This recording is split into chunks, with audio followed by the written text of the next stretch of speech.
similar things by using words such as like, such as. This comparison is not implicit, it's not hidden, it's explicit, it's out there. Let's discuss this example. Sways his head like a snake. So this is an example of simile because the poet is directly comparing the act of swaying with the movement of a snake, right? Let's discuss the next poetic device, which is repetition. Repetition is the repetition of words or phrases to emphasize upon any idea. Macavity is not there. It's repeated thrice in the poem.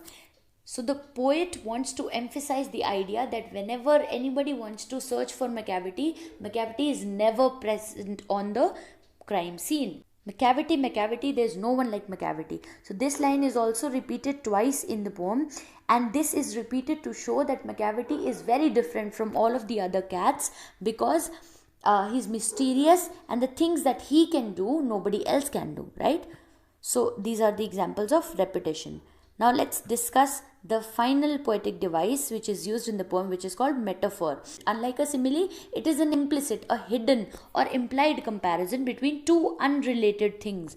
But these things must share one common quality. Now the example is monster of depravity. Depravity means moral corruption, like I told you. So he is a monster of depravity. So this is an example of metaphor because there is an implicit comparison between a monster and the quality of depravity, right?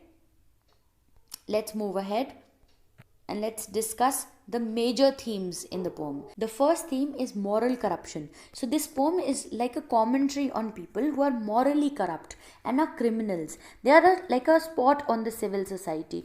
These people are undesirable. Nobody likes these people. The police is after them and they do crimes against humanity. They break all sorts of laws. So the poet wants to comment upon these people through this funny poem, right?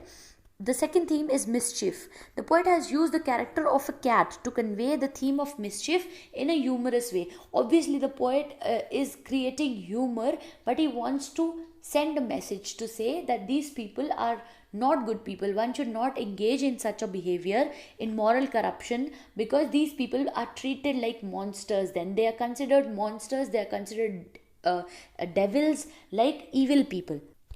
So that's all for this poem. Thank you so much for watching.